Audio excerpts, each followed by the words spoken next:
with Master of Arts, Film and Television Production, Alfred DILOU.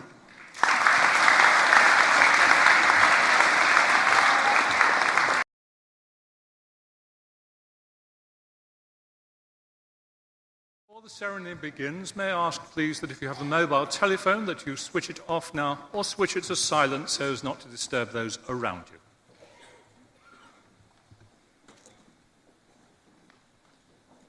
As Secretary and Clerk, it is my privilege and pleasure to welcome you to this afternoon's graduation ceremony.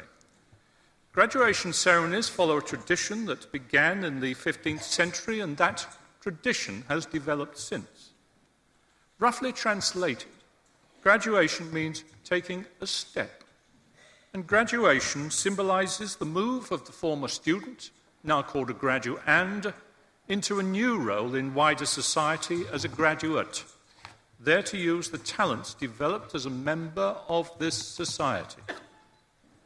Each graduand will cross the stage and shake hands with the Vice-Chancellor to symbolize their transition to this new role, and we will applaud them for their success so far and in anticipation of their contribution to society in the future.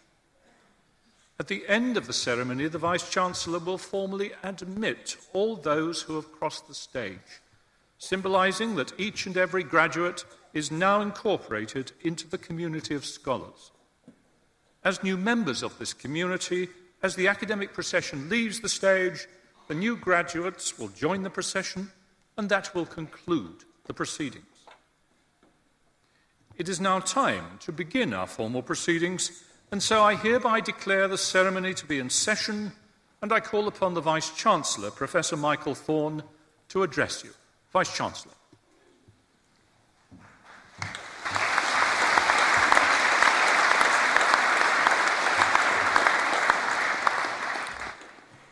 Distinguished guests, ladies and gentlemen, I'm delighted to welcome you all here today to join in this special day, a day in which we celebrate your achievements, the class of 2014. For most of us, graduation is a once-in-a-lifetime experience, so we do hope you'll enjoy it. But perhaps those here today whom it will most please are those who have supported you during your studies. Parents, partners, children and friends. To all of you we say, we couldn't have done it without you. Thank you so much for your part in our success.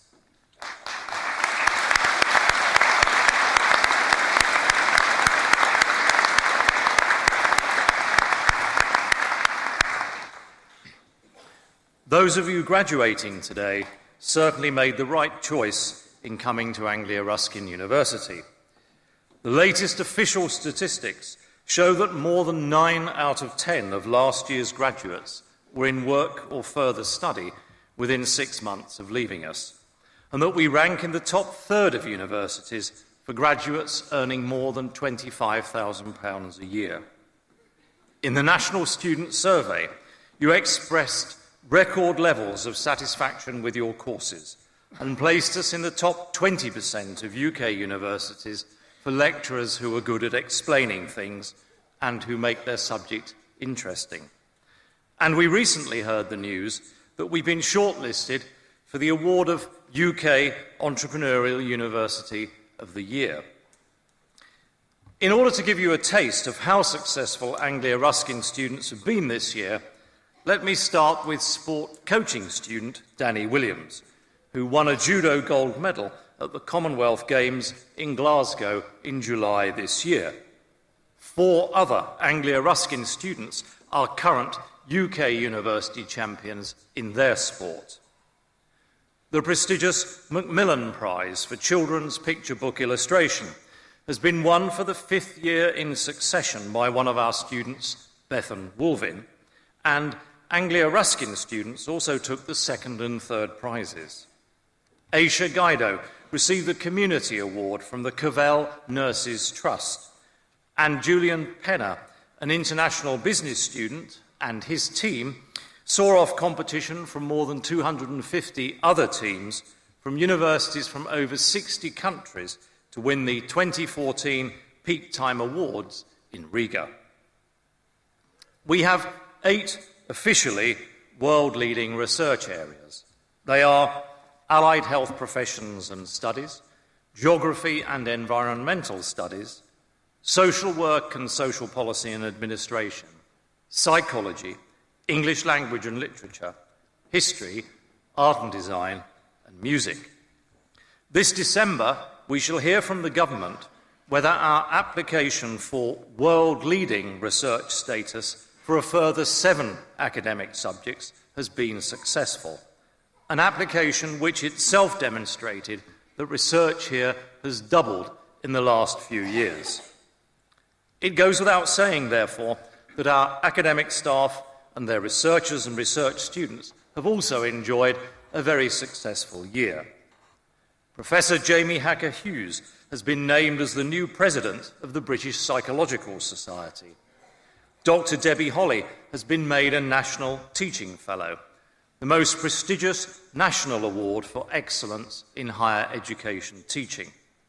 Professor Amelia Oldfield became the first ever recipient of the World Federation of Music Therapy's Clinical Impact Award. Liam Kite has been named Lecturer of the Year by the Association of Optometrists. The Global Resource Observatory, the most ambitious project to map the world's resources in over 40 years, has been launched by our Global Sustainability Institute to help governments worldwide plan better. Jukka-Pekka Heikkila has been awarded a prestigious Newton Fellowship jointly by the British Academy and Royal Society so that he can work with us on research into entrepreneurship in East Asia.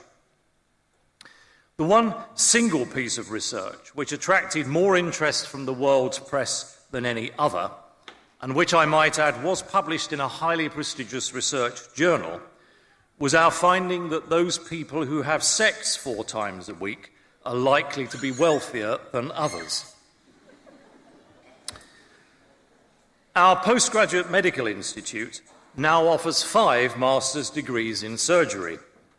Mr. Adam Howard, senior lecturer in minimally invasive and robotic surgery, successfully carried out a new type of life-saving keyhole surgery, believed to be the first of its kind in the world to deal with a dangerous weakness in the wall of a vein in an 83-year-old man from Truro in Cornwall. Professor Tony Young, urological surgeon and Professor of Medical Innovation, has been made the first ever National Clinical Director for Innovation with NHS England.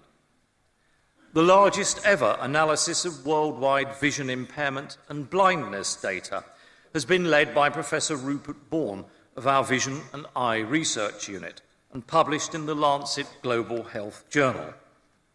Sarah Redsell, Professor of Primary and Public Health, is working on a Medical Research Council-funded project with Cambridge University and the Universities of Nottingham and Lincoln on the proactive assessment of obesity risk during infancy. Professor Helen O'Dell-Miller is working on a National Institute for Health Research funded investigation into whether music therapy improves interaction and communication in children and adolescents with autism spectrum disorders. Professor James Hampton-Till is working with Basildon and Thurrock University NHS Foundation Trust to examine cardiovascular outcomes for people using different anticoagulation strategies. Taken all together, these projects represent more than £1 million of medical research funding across all 5 of our faculties. We continue to invest in new buildings. Work is now underway on Phase 2 of a new building for our Faculty of Health, Social Care and Education here in Cambridge. And in Chelmsford, the Anglia Ruskin Business Innovation Centre for Medical and Advanced Engineering, the MEDBIC, was finished at Easter. And we continue to invest in sport, not least through the £5 million redevelopment of our sports ground here in Cambridge. The range of companies for whom we deliver degrees in the workplace has grown this year to include the Institute of Export, Specsavers, UPS, Harrods, Volvo, Wilmot Dixon, Barclays Bank, the Army, Navy and Air Force, the Port of Tilbury and Tamdown Triconics. Our subsidiary, Ixion Holdings, has successfully enabled more than 4,000 people to leave long-term unemployment and start their own successful businesses, as have more than 5% of our graduating students. This year has also seen the launch of our very popular university mascot, Ruskin the Rhino. Ruskin has proved to be a big hit with students and was named by the Evening News as one of Cambridge's 8 most prominent figures, alongside the likes of Stephen Fry and Geoffrey Archer.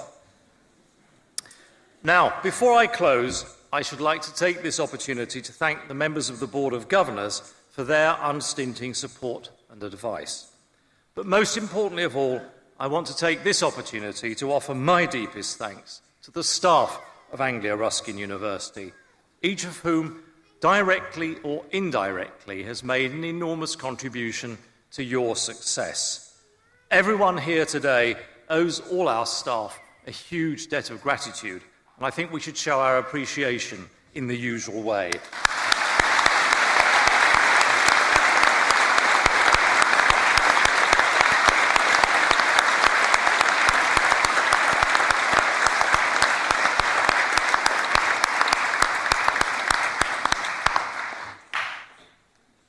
Finally, to all of you receiving degrees, diplomas and certificates today, if you enjoy the occasion, there is a way of repeating this once-in-a-lifetime experience. Study for a higher level degree. No matter what, you have a lifetime of learning ahead of you. You join a long line of distinguished alumni, which includes Chan Abraham, CEO of the Luminous Group, Oliver Baines of Blake, who won Best New Album in the Classical Brits Awards and are now celebrating having sold more than 500,000 albums. Lynn Berry, former CEO of the WRVS. Manish Bhasin, who covers sport for the BBC. Charles Clarke, former chair of the Association of Chief Police Officers. TV presenter Nick Crane of Coast, Mapman and Great British Journeys. Their honours, Judge Margaret Fawcett and Judge Howard Kemp.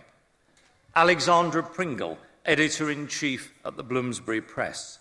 And Mark Wood, who moved from Deputy Chairman of the commercial giant Paternoster to become CEO of the NSPCC. We're very proud of you. Best wishes for your future careers wherever they take you. Do please keep in touch with us. Anglia Ruskin University would not be the vibrant, exciting and ambitious academic community it is today without you. Thank you.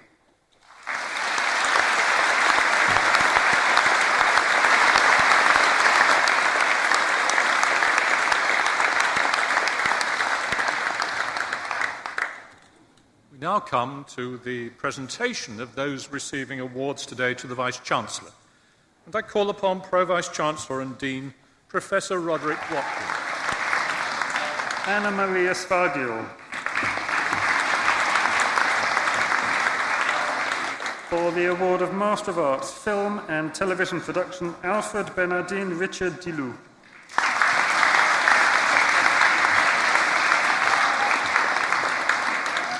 For the award of Bachelor of Arts with Honours, English Literature, Jessica Gina Aston.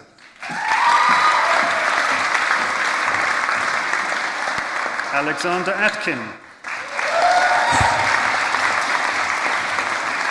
Katie Barker. Carlotta Baranou. Hannah Lauren Blakemore. Samantha Jane Burgess. Lucy Calvert. James Michael Cook. Vicky Cooper.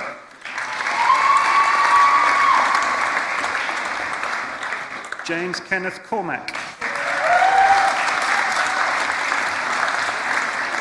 Aisha D'Souza. Morgan Day.